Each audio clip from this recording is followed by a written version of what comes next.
like to say thank you to both town committees for coming together to put this program together for you guys. It was well planned, and we enjoyed working with everybody getting this put together. And I'd like to introduce Laura Smith, who will be our moderator this evening, and we're off.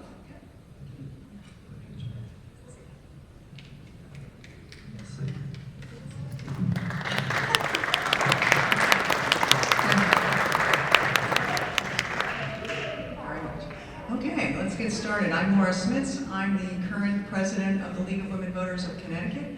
I'm also a co-convener in the Norwalk League of Women Voters. Thank you all for coming tonight. Our candidates are, on this side, Mr. Bruce Walczak and Mr. Paul Lundquist. And on this side, we have Mr. Jeff Capisi and Mr. Charlie Gardner. What we're going to do, if you would not please clap in the beginning, try no extraneous noise in the middle so we can get to as many questions as possible, and of course you can applaud at the end. First up, we're going to do opening statements, and we drew at a very scientific coin toss. And the opening statement first will go to this side with Mr. Jeff Capisi first. 2 minutes. I see my timers are ready to go. Thank you, Laura. Thank you, League of Women Voters of Northern Fairfield County. And also thank you to all the voters of Newtown who've come out tonight for this great occasion and an important part of the conversation of Newtown's future. I'm Jeff Capisi. I've been happy to serve as your first selectman for the past 2 years. I truly appreciate that the people of Newtown have given me the opportunity over the last 18 years to serve Newtown, and I've really enjoyed doing so and adding to our public discourse. When I took office, I promised steady, responsible leadership, and that's exactly what I've done. We've navigated escalating costs, but still providing essential services, invested in roads, bridges, infrastructure, and Fairfield Hills. When the floods hit, I led the town's recovery, coordinating with local, state, and federal partners to restore services, secure resources, and businesses to build a stronger community. I'm also planning for the future with Fairfield Hills, building on the prior administrations to bring responsible, senior-friendly development and opportunities that strengthen our local community and perform a more stronger character of the town. As an engineer, I'm trained to solve problems, and I've used that capability in the office of First Selectman to solve many of the problems that we come across and have been able to deliver a more open, efficient, and results-focused government. I improve the everyday life for all Newtown residents. Newtown is a community that cares deeply about our seniors, our neighbors, schools, and each other. I'm running for re-election to continue leading with the same steady hand and a long vision and commitment to the service of Newtown first. Thank you. Thank you, Mr. Gardner. Good evening, everybody. Thank you again to the League of Women Voters for hosting this event, and thank you everybody for coming out tonight, for your engagement and commitment to the town, and for participating in this conversation. I'm Charlie Gardner. I'm honored to be running alongside Jeff to be his partner on the Board of Selectmen. I've had the privilege of knowing Jeff for many years and also serving with him for 2 years on the Legislative Council. So I've had a front row seat to his dedication to this town and to his steady leadership. We've also found that we complement each other, our skills, and work together well. As Jeff mentioned, as a town we faced challenges recently, not just natural disasters like the flood last year, but also rising housing prices and budget increases that have placed increasing pressure on property taxes, burdening many people in town. As leader, Jeff has proven that he's capable of making tough decisions for the long-term benefit of Newtown. He's worked to deliver outstanding services while being an advocate for taxpayers. I've seen how Jeff approaches each issue with both the heart of a neighbor and the mind of an engineer. He's practical, focused, and always looks to solve problems. And speaking with a dad with 3 children currently in Newtown schools, I feel confident that he's looking out not only for today, but looking far ahead for the welfare of the next generation. These are some of the reasons I'm so proud to be running with him. We bring different strengths. My background is in law and also in land use, but we share the same values: responsibility, a commitment to informed decision-making, and a belief that local government should be about service to the whole community, undistracted by national political issues. Jeff and I are ready to hit the ground running on day one, to keep improving our roads and public services, to meaningfully address the housing crunch, to support our local businesses, from restaurants to farmers, and to plan thoughtfully for Newtown's future. Thank you. Thank you. Mr. Walczak. Hi, I'm Bruce, and I want to thank the League of Women Voters and everyone else for coming out. I'd like to thank my wife for coming out. It's her birthday today. I'm running for first selectman because we're facing real challenges, and we need bold, experienced leadership to meet them head on. We're dealing with traffic congestion, disappearing open space, budget pressures on our schools, and growing need for affordable housing. These aren't just policy issues, they affect our daily lives. And with a $40 million town operation, we need someone who hears you and knows how to run a business, not just pass legislation. I bring executive business experience, managing budgets, building teams, setting goals, and delivering results. I'll bring that same discipline and strategy to town operations. But leadership isn't just about numbers. It's about listening.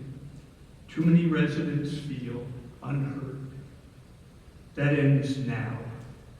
I'll hold weekly open listening hours, attend board and commission meetings, and ask every town body to hold regular town hall forums so you can ask questions, share concerns, and be heard and be part of the conversation. Our budget will reflect your priorities. Every dollar spent will be explained and justified. I'll fight for the services you rely on and make sure taxes deliver value. I'll bring modern business practices to town government, shared goals, clear strategies, and accountability across departments. That's how we'll control costs, invest wisely, and preserve Newtown's characters while preparing for smart growth. This isn't just about politics, it's about you. I'm ready to act, I'm ready to listen, and I'm ready to fight for Newtown. Thank you. Thank you. Mr. Gardner. Mr. Lundquist. I'm sorry, Mr. Lundquist. Well, good evening, everybody. Thank you for being here tonight, and thank you to the League of Women Voters for organizing this event. I'm Paul Lundquist, and I'm truly honored to be running for the Newtown Board of Selectmen alongside our Democratic First Selectman candidate, Bruce Walczak. For 26 years, Newtown has been my home, a place where my wife and I raised our boys, where we became part of an incredible community of friends, and where I, like many of us, felt the deep need to give back to the town that we love. For me, giving back led to serving 10 years in the Legislative Council, 4 of those as chairman.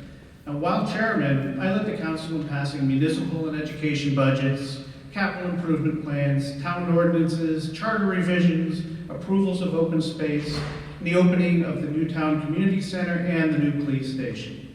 Now, these weren't my successes. It took the entire Legislative Council, the entire Board of Finance, and many others.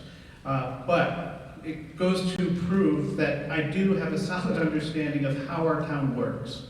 A big part of my personal mission, especially as chair, was to work to improve transparency and understanding of all the processes our town goes through.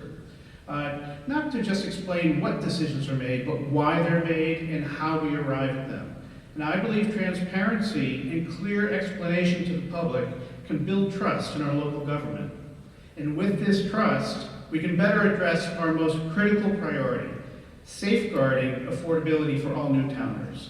As we face challenging economic conditions, we need to be able to provide our kids with an excellent education, support public safety, and take care of our roads, all while preserving the rural character of our town. So balancing these goals is essential, but affordability needs to remain at the center.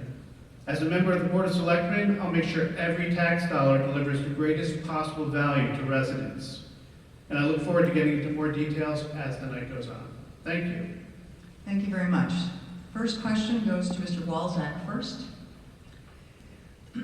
Would you promote publishing more detailed meeting agendas, clearly outlining topics for discussion, and how would you encourage greater public participation and engagement?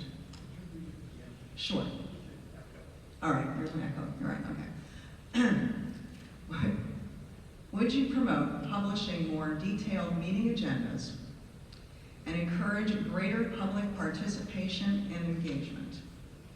Absolutely. We have a very disjointed process with our public meetings. Some rooms have equipment, some rooms don't, some have video, some don't publish recordings. I think it's important for the public to be able to have access to our commission meetings and our elected board meetings in any manner that they want. I'd like to see more detailed agendas so that people know what's going to be on the agenda that night so they come to our meetings. Thank you, Mr. That was Capizzi. at times. That was at times. Thank you. We're okay? Okay, Mr. Capizzi. Sure.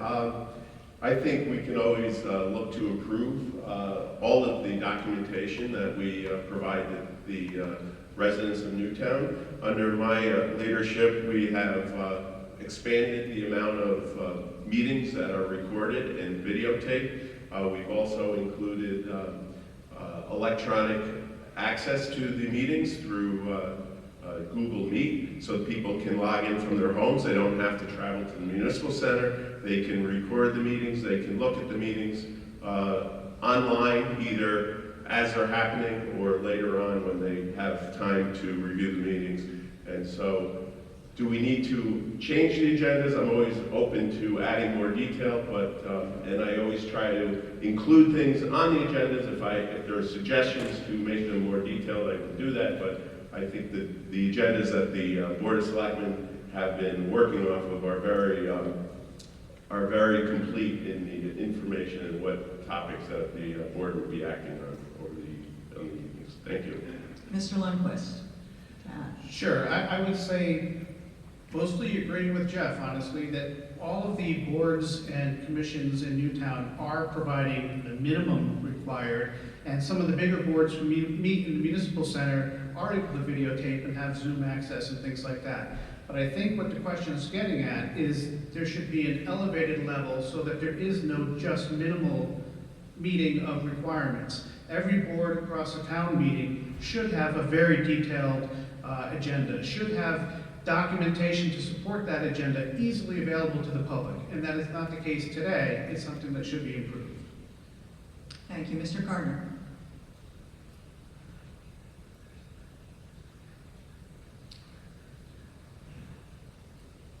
No, I would echo what Jeff has said. There are many, due to the nature of town government, there are many appointed and elected bodies, if you look up the list of minutes. And a lot of these boards are running on volunteer labor, with people doing the very best they can with sort of the limited time they have amidst their busy lives. I think everybody is trying to put in as much effort as they can to keep a complete record of meeting minutes. And as Jeff said, he's done I think we've done an excellent job of improving the quality of that. We can keep moving in that direction. But, okay, thank you. Thank you, Marion. Question 2 goes first to Mr. Capizzi. What is your plan for economic development over the next 2 years? How will you balance the need for additional commercial and residential infrastructure for the town with the burden that it puts on our current infrastructure? Well, the main driver of economic development that I've been working on, and I will continue to do in the next term, would be to redevelop the 2 largest buildings on the Fairfield Hills campus. The buildings, Shelton and Kent houses, will be mixed use. They will have apartments on the top floors and shops and restaurants and stores on bottom floors. And what's nice about that is it's sort of the center of town. It's close to 84. It'll attract people from other towns, and it won't bring them into the center of town where the traffic is the worst. But on top of that, we also, to ease congestion in town, we need to work with our state partners to make sure that I-84 gets the development in another lane so that people aren't spilling out when there's an accident on 84 and clogging our public roads. Thank you. Mr. Balzac. Economic development is key for Newtown, and I think that our efforts in that direction need to be expanded exponentially. We need to go out aggressively and seek economic development, especially tax-producing entities that find Newtown offering them what they want, labor that they want. We do need to provide housing for that economic development, and I think we need to have a community discussion as to where we have housing, what type of housing, what are the rules and regulations that we have to follow in order to get those approved, and have a rigorous conversation with the public. Right now, it's extremely polarized, and we need to have a conversation to bring that together. Okay, thank you. Mr. Capisi, would your team like to add anything to that question? Oh, I would just add that over the last 2 years, I think our economic development efforts have been stronger than ever before in just leadership of John Boquette in economic development and the efforts that have been made to attract new businesses into town. You can even see some of the fruits of that if you go down Churchill Road, a long vacant industrial property that's being redeveloped right now into tax-producing shop fronts that provide more amenities to people in town, and we want to keep that going. It can't be done all at once, but we're moving in the right direction. There's been a lot of efforts to develop, and we're going to continue that. Thank you. Mr. Balzac, anything on your side? Sure. I would just rebut that answer by saying, I wouldn't say that it's better than ever. I would say that there's always a consistent trickle of momentum. Newtown is moving forward, and it's not doing poorly. But to energize economic development is kind of a different challenge. And I think the economic development team could do more to market Newtown. I think that we've done a good job of creating marketing materials, but the audience of who we're marketing to has been less defined. Thank you. Next question goes first to you, Mr. Balzac. What specific skills and experiences do you believe are essential for serving successfully as First Selectman? I was hoping for that question. Okay. I think skills in running a $40 million enterprise are key. There's lots of different kinds of experience, but for this job, you specifically need business experience. We're not doing legislation in the Board of Selectmen, First Selectmen's job. We're running an enterprise. I've got 45 years of senior level business experience, running teams of 200 people, tens of millions of dollars. I've had IT departments reporting to me, human resources, operations, finance. I know how to run a business operation, and we need that sorely. We need that experience to move us forward aggressively. Thank you, Mr. PC. Thank you. Bruce, that's great that you had so much success in the private sector and were able to manage all of those businesses. But the private sector and the public sector are completely different. In the private sector, I remember when I was in the private sector, you have a lot more leeway to make decisions and tell people who work for you what to do. In the public sector, you sort of have to deal with public bodies. You have to, you're told by the Board of Selectmen sometimes what your priorities should be, and then you have to be able to build a team and work with your team to execute. It's really a different responsibility and a very different role and one that would be very foreign to you if you were in that position. Thank you, Mr. Walzak. Anything? Jim? I don't agree with that at all. The organization here in town is a team. It's roughly 200 employees. Some are unionized, some aren't. The same leadership skills that apply to running a team in private business are the same in public business. The taxpayer will be my customer. In private enterprise, my clients are my customers.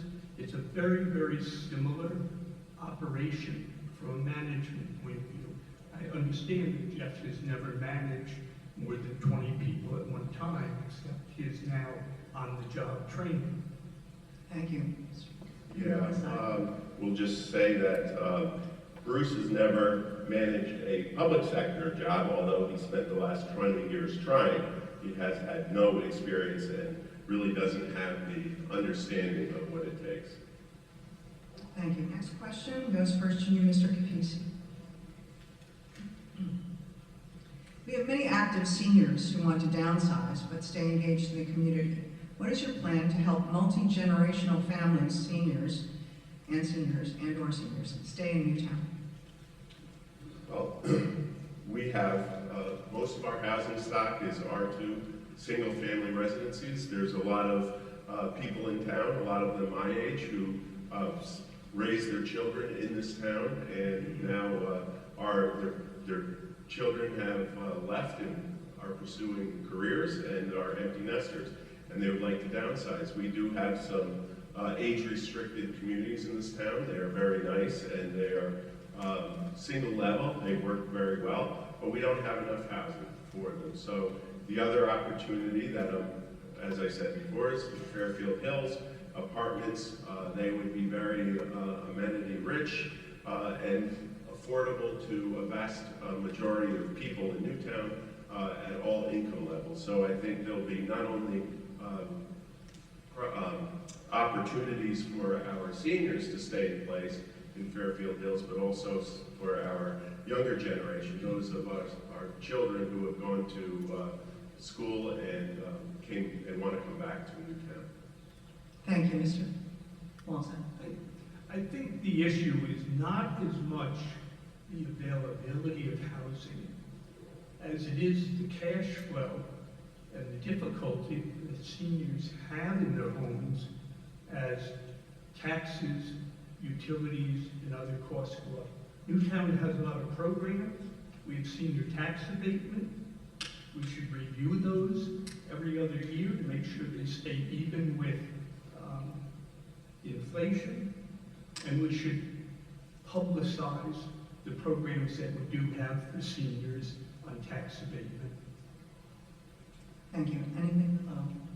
Sure. We have the second highest tax abatement for seniors in the state, and I believe their last increase when I was the chairman of the Legislative Council 2 years ago with Charlie. Charlie, you want to add anything? Yeah, when Jeff and I were on the Legislative Council, this is back in 2023, we addressed the senior tax credit, already one of the most generous in Connecticut, improved it, increased the amount to match with rising costs, and made it easier to adjust it without having to go through the full Legislative Council process. So we've been very active there. Thank you. On this side, anything further? Slightly breaking the structure, but I don't mind.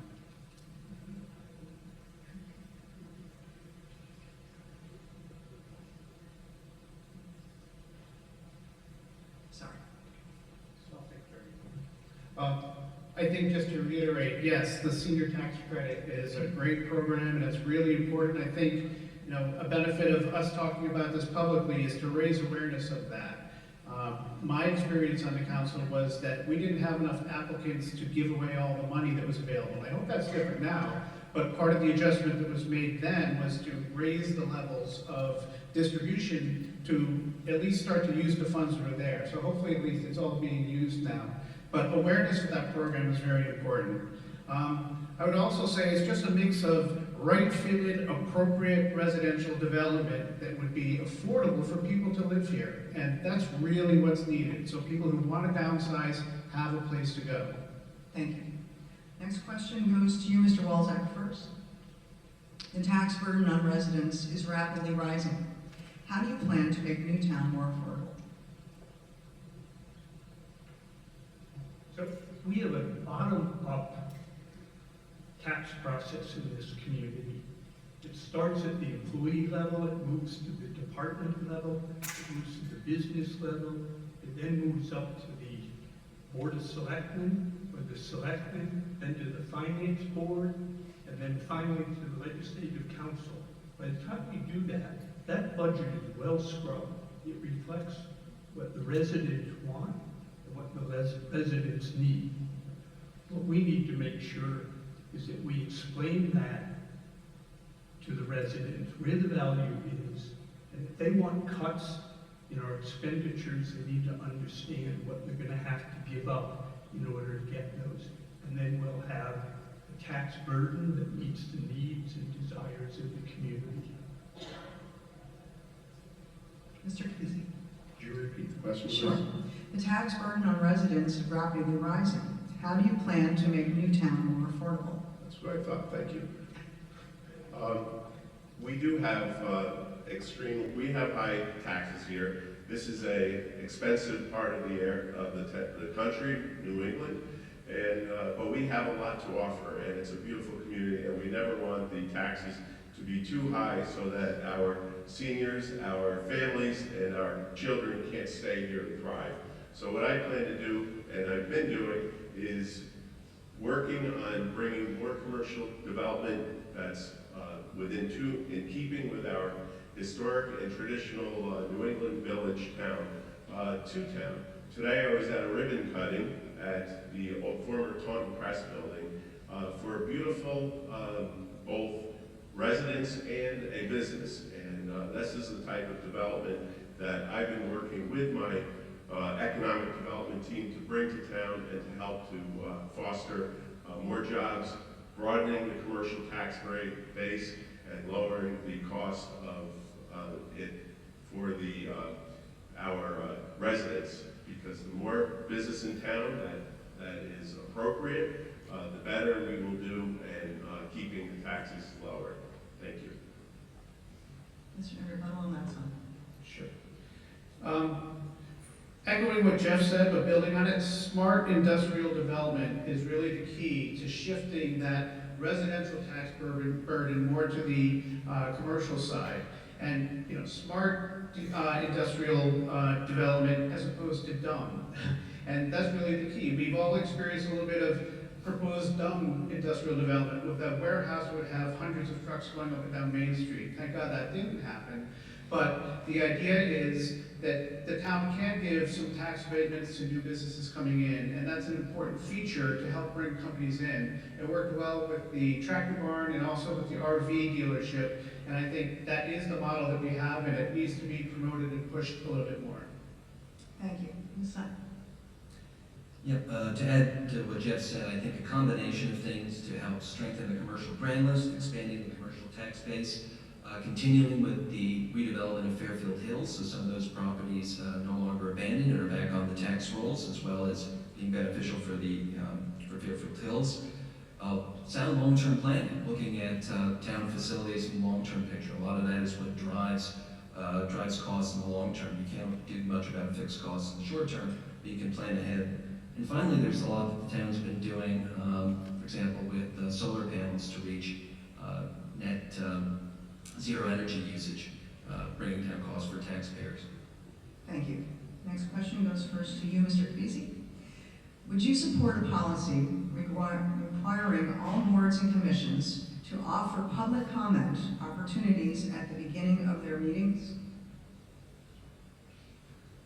I would encourage all public, and I think in town, most public commissions, boards and commissions in town do offer them to the greatest extent of the law. I know this is probably in concern with the planning and zoning, or excuse me, inland wetlands, who does not have public comment on their meetings. It's not allowed for in general statutes. When they need public comment, they have to hold a public hearing. But believe every other board or commission has public comment. If not, I would definitely recommend it. We, on the Board of Selectmen and on the Legislative Council, as long as I was in office for the past 18 years, I've always held public comment before and after business is taken. So the public is able to tell us what they think about the agenda items, how they think we should act, and we can use that and deliberate on it. And then afterwards, after we acted, the public certainly has the opportunity to tell us whether or not they thought we acted appropriately. Thank you, Mr. Walzak. Absolutely. There's a problem though, however, with public comment. As Jeff said, it's not a conversation, it's a short period of time, 3 minutes maximum in most cases to give input. I want to augment that with the boards and commissions having town hall meetings once or twice a year or even more, where you come and you discuss, you have a conversation, it's interactive. I think you'll feel a lot more listened to and heard and come away with a better understanding. There'll be some rules around it concerning hearings and other input, but I think it'll open up the line of communications where people aren't angry at a public meeting because they don't feel like they're heard. Thank you. Anything from the side? I think that people will find that if they reach out to anybody in these various boards and commissions, they are very willing to hear people out. And there are many other ways, I would add, of communicating with boards through direct email communications, meeting with people. These are your friends and neighbors serving on these boards. They may be somebody living just down the street from you. They're not in some far off city. You can easily reach out to them. I would say that's the case throughout this town. So that is another way to address it. Thank you. Next question goes to you first, Mr. Walzak. Debates around housing can become emotional in Newtown. What steps would you take as a community leader to lower the temperature and make these conversations more fact-based, solution-oriented, and respectful? Great question. People are really upset over their feeling of lack of control, being behind the 8 ball, picking up the paper and finding out there's a new 300-unit apartment building being built down the street. What I'd like to do is hold a forum similar to what we did for housing in Fairfield Hills, where we have one forum where we explain what are the rules of the game. What does the state require us to do? What do the statutes require us to do? And a second one on what are the current situation. The third one on what are our options. And maybe coming out of that, we begin to get on the same sheet of music. We begin to understand each other, what our concerns are, and what our options might be. And maybe coming out of that, we even come out with some ideas as to how the plan of conservation in the future and how we work to direct businesses to certain locations. Thank you, Mr. Keithley. Sure. We have had a spike of very large, dense housing developments proposed over the last year to 18 months. It's much different than the types of development that we've seen in the past, where we're looking at mostly two-family, R2 zoning housing, but this denser property proposals are opportunity and challenges. They will certainly change we don't want them to change the character of our town. We want to make sure when these proposals go through the land use process that they are consistent with our POCD, which was just updated last year. And we want to make sure that when they do go through the process, we do have a very open and public process where people can go to the hearings. They can state what they like about the projects and what they don't like. But really to have these coming to us so quickly, we just need to make sure that they are consistent with our POCD and that they don't change, and in doing so, they won't change the character of our town. But hopefully they will bring more residents, invite them to our community. Anything further from this? Sure, I would just sort of add to what Bruce was saying as well, where, oftentimes when there is a plan for a new housing development, it becomes a very unnerving and scary thing for residents who go in there and listen to the developer come in with their lawyers and the hydrologists and their traffic studies, and meanwhile, the public is really there to say it's going to cause too much traffic, but the P&Z members think of it like a judge hearing evidence. They can't act on the public saying there's too much traffic. So I would propose that for all larger developments, we have a town traffic study done, and it's a consistent body doing these studies across all the developments that are coming so that they're not done in a vacuum. So we have a true understanding of how one set of development's traffic impacts the one a mile down the street, and Thank you. instead of being judged in a vacuum. Thank you very much. Anything further? Yeah, Bruce raises a good point about comprehensive planning. The only problem is we just went through that process, 2023 through 2024, with the Plan of Conservation and Development. I attended those meetings, town hall meetings and presentations. Jeff was there was feedback, comments taken, notes taken. I don't believe I saw Mr. Walczak there. Unfortunately, that's a missed opportunity. That was an in-depth process, a lot of people put a lot of effort into that. That's the plan that was adopted earlier this year. I'm not sure, he may have missed it, but hopefully next time we'll get better participation. Thank you. Next question goes to you, Mr. Capisi first. Families are busier than they have ever been. How will you ensure communication and transparency with all constituents? Oh, that's great. Communication and transparency are two different things.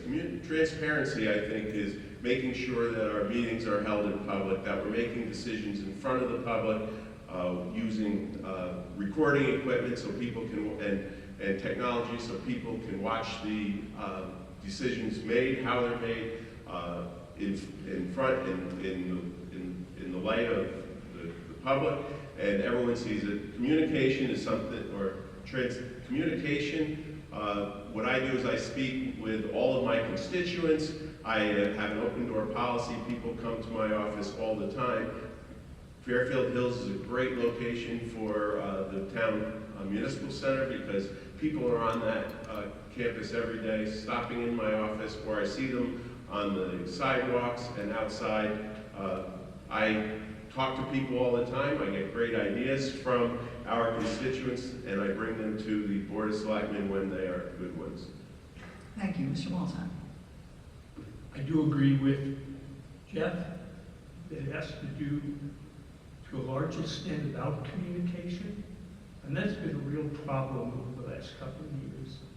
We simply don't know what's going on with major projects or major issues. We have an issue with water at the aquarium well site. The Board of Selectmen wasn't even told about the problem until 6 months. The fire department wasn't told that there may be a pressure issue. We have Fairfield Hills apartments going up, and we're sitting there in a vacuum right now with no information coming to us as what's the delay, where are we headed, how are we going to resolve this? So there needs to be a heightened level of communication coming from the Selectmen and the Board of Selectmen on a proactive basis, not on a reactive basis. We need to be in front of the game, telling the people what's going on, why it's going on, how they can help us, and what our hurdles are. Thank you. This side? For 18 months, my Board of Selectmen never said anything about lack of communication, but coming to the election, all of a sudden, they're not being told things. But I don't think that's the case. I have newsletters I put out. I do news and announcements, and I try to bring every pertinent item that comes through the town to my Board of Selectmen. Thank you. Anything further? Sure, I would just say quickly that I had, even being out of the loop, had heard that there wasn't enough communication coming out of the First Selectman's office on a number of these issues. And while it may be a granular difference between transparency and communication, I think the fidelity of communication could be a lot better. Thank you. Next question. Goes first to you, Mr. Walzak. What plans do you have to address traffic congestion in town, mainly Main Street and Churchill Road? Great question. You live in Newtown, you know what the issues are. It's not as much the volume of traffic as it is managing that volume and having an active effort on the part of the community, the police commission, and the police department to manage non-courteous drivers, speeders within the community. Everyone that drives in Newtown ought to know that it's nicer in Newtown, and you're going to be a courteous driver, and you're not going to cause traffic accidents at the flagpole or anyone else because you're in a rush. We need to slow down in Newtown, and we need to reinforce that message on a consistent, constant basis. Thank you. Mr. Capisi. Sure, traffic is definitely a problem. As I stated earlier, we have issues on I-84 that tend to bring more traffic into our town, clog our streets. Route 25, or Main Street, and South Main Street is very busy during rush hour. And what we've done, I've been working with Mitch Belinsky, came to the town several months back, and we talked with the DOT about widening, again, putting another lane on 84. This is a long-term goal for the state. They don't have a lot of money, but he's continuing to press for that. The more people we can keep on 84, the more traffic, the less we will see in town. We also have been doing, I have a Safe Streets for All group that I work with Chief Colburn, with some outside residents, as well as our town engineer, looking at our roads. Our worst roads are obviously, as you stated, Main Street and Churchill Road, where we had a devastating death about a year ago. We are looking at putting what better crosswalks illuminated, similar to what Bruce has on Glover Avenue, on those crosswalks that are very busy. And so these things, along with traffic calming devices, will slow traffic down and hopefully give us a much safer community for pedestrian access. Thank you. Mr. Walzak, anything on this side? Yeah, we're going to handle this one together. Okay. Yes, that's one of the problems about the sense of urgency. You mentioned Glover Avenue, and the section in the middle of the road that says, beware and slow down. That's been broken for a month. Public Works and the police department have driven by it every day. It's still broken on the side of the road. The traffic is going 10 to 20 miles an hour faster. I'll toss it over here to Paul. Yeah, I would quickly say that traffic safety is an amazingly important topic. But I think when people talk about traffic in Newtown, they're even more thinking about the volume. The idea of 84 expansion is perfect, except it's going to be a horribly painful 7 to 8 years of that work being done. So I think in the meantime, Newtown is, and it will be, the victim of an algorithm on an app on people's phone. And that is Waze and Google telling people thousands of cars to get off the highway and drive through our town. And given more time, I have some specific ideas on how to combat and change that algorithm and how it reads Newtown. Thank you. Yeah, and to add to that, I think I would say that there are changes that can be made and have been made to improve traffic flow and to discourage people from taking cut-throughs on 94, such as we've done in a whole lane in coordination with the police department. But overall, in terms of traffic volume, unfortunately, we're somewhat at the mercy of the state roads. That said, we should do more to work with the state to improve capacity, address the most dangerous intersections. For example, there was a major project that was done near exit 11, which has improved traffic flow there tremendously. We should continue efforts like that at key traffic choke points. Thank you. This is our last question. Goes first to you, Mr. Capisi. What is your strategy, another infrastructure question, what is your strategy for maintaining the town's infrastructure? In particular, how do you plan to address graffiti on underpasses, improve deteriorating road conditions, and utilize tar to seal road cracks? Graffiti's tough. We had graffiti on Cochrane House in Fairfield Hills last winter. That was quite bad and obvious when you came onto the campus, and immediately Public Works took that off. We do, whenever we see graffiti, and especially graffiti that is rather poor-natured or potentially demeaning for certain people, we remove it immediately. Public Works has the ability to do that, and they do it easily and quickly with the tools that they have. The second question is on roads.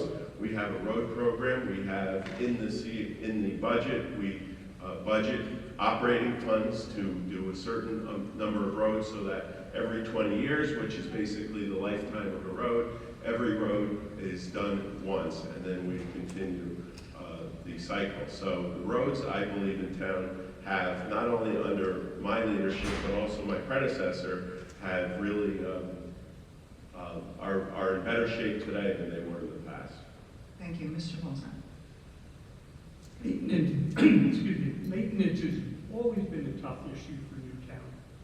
We put it into the budget when it moves up through the process, and when it comes out the other end, it's been cut because it's easy to kick the can down the street. We need to stay on top of it. We need to maintain our roads, probably need to increase our yearly payment on road construction and paving. Right now, we're putting a lot into the CIP. We're spreading it out over 10 or 20 years. We'll pass the roadworthiness of the repairs. I get a kick every day walking on Glover Avenue. I go by the school building, which is a town asset. The clock up there, it's been broken for 15 years. That's why we postpone maintaining it. We don't stay on top of it, and we need to improve that, and we really do need to put it in the budget. Thank you. Remo?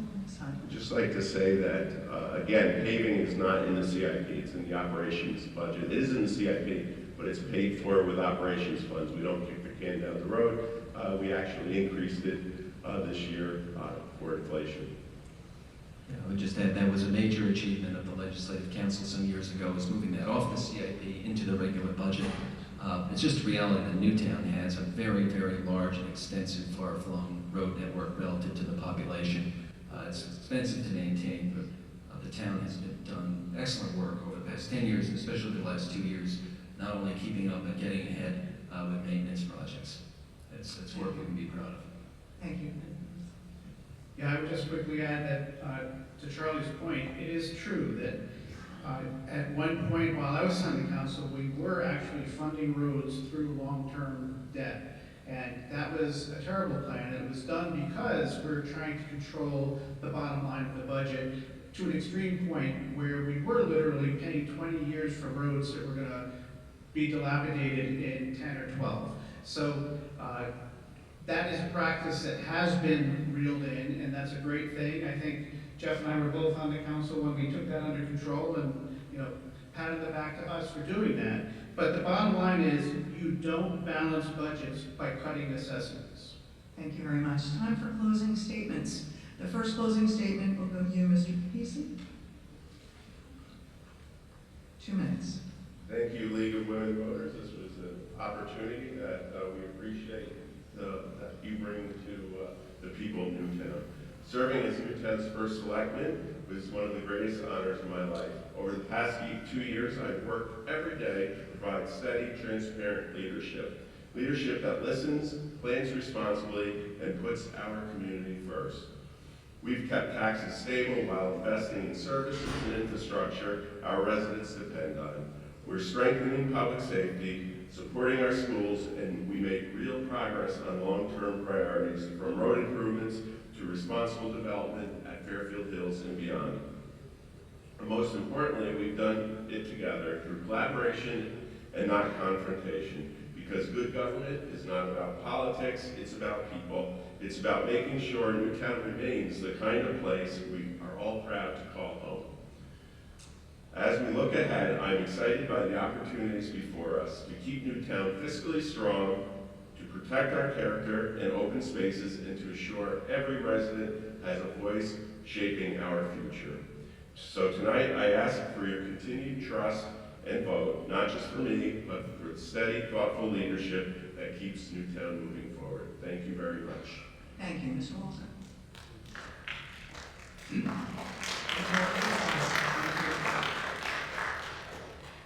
Jeff Capisi recently wrote, "Changing horses at this time would not be in the interest of the community."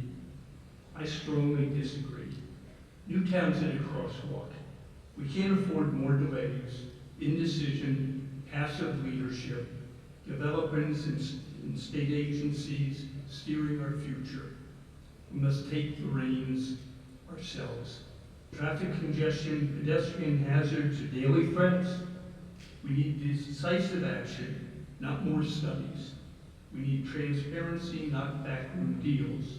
Our residents deserve answers and accountability. Critical decisions are on the table: Fairfield Hills apartment proposal, sale of 3 Main, future at 6 Commerce, multiple lawsuits affecting our town. These must be negotiated aggressively, with Newtown's interests first and center. Affordability is slipping away. Young families are priced out. Seniors can't get age in place. Municipal workers struggle to live in our community that they serve. We need a plan, not empty promises. We must attract tax-paying commercial enterprises to ease the burden on residents. Our taxes should reflect our values, services, safety, and smart investments. I'm not a politician. I'm a proven leader with 45 years of experience. Excuse me. And I know how to negotiate, how to lead, and how to deliver results. It's time to change horses before Newtown slides further into stagnation, waste, and missed opportunities. Be bold. Vote I'm with Bruce on November 4th. Thank you. Thank you, Mr. Kerner.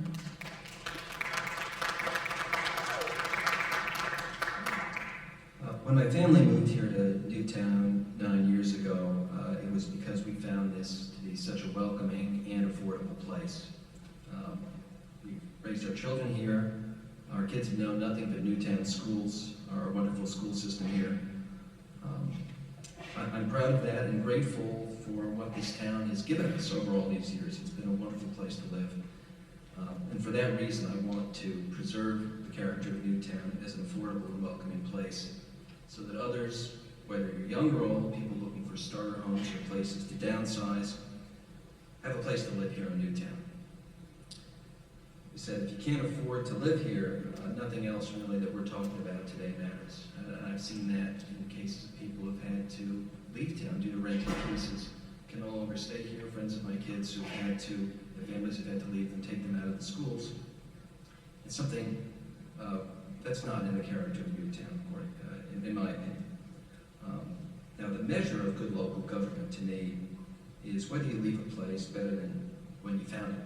I think we're moving in the right direction. Jeff's work over the last 2 years has made Newtown a better place, both fiscally and physically. You can see it. The pickleball courts that have been completed, the new senior transit that's been implemented, it's moving in the right direction. Let's work together to get that done and keep Newtown moving in the right direction toward affordability and being a better place and improving the characteristics that kept us here and that's made it the town we love. Thank you. Mr. Lundquist.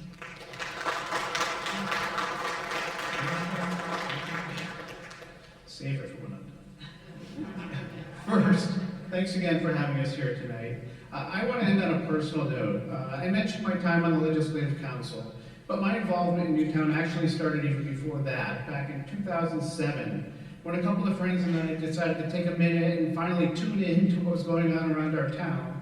And we attended our first town meeting. And it was shortly after that that I met Bruce. And worth noting, it was also around that time that I met Jeff as well. So Jeff and I have known each other for a good 16 or 17 years at this point. I've met Charlie a couple of times, and honestly, he seems pretty sharp, and I think we work well together on the Board of Selectmen if it works out that way. But back to Bruce. Through all of my years of involvement in town government, I've known Bruce, all of them. And honestly, and I want to phrase this correctly, I'm happy to have Bruce on our side now, because through all of these years, he's proven himself to be a fierce and persistent champion of all the issues that he believes in. He's always been dedicated and unrelenting in pushing for more information sharing, greater transparency, and more public inclusion in all town meetings and board discussions. It's true, and everybody in town government knows him for that. This is a core strength, and it's just as important as his 40-plus years of business leadership and his experience managing and budgeting multi-million-dollar company divisions. Altogether, this skill set is unmatched, and this makes Bruce the ideal candidate to lead our town as first selectman. So I close by asking the voters of Newtown, please come out and vote for Bruce Walczak for first selectman, and vote for Paul Lundquist for Board of Selectmen. So thank you. Thank you very much.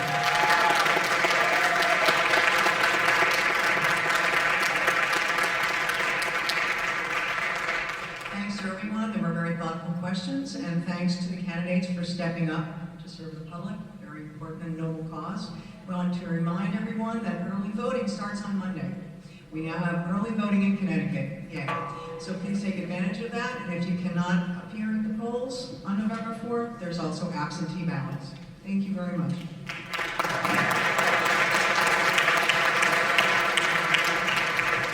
Thank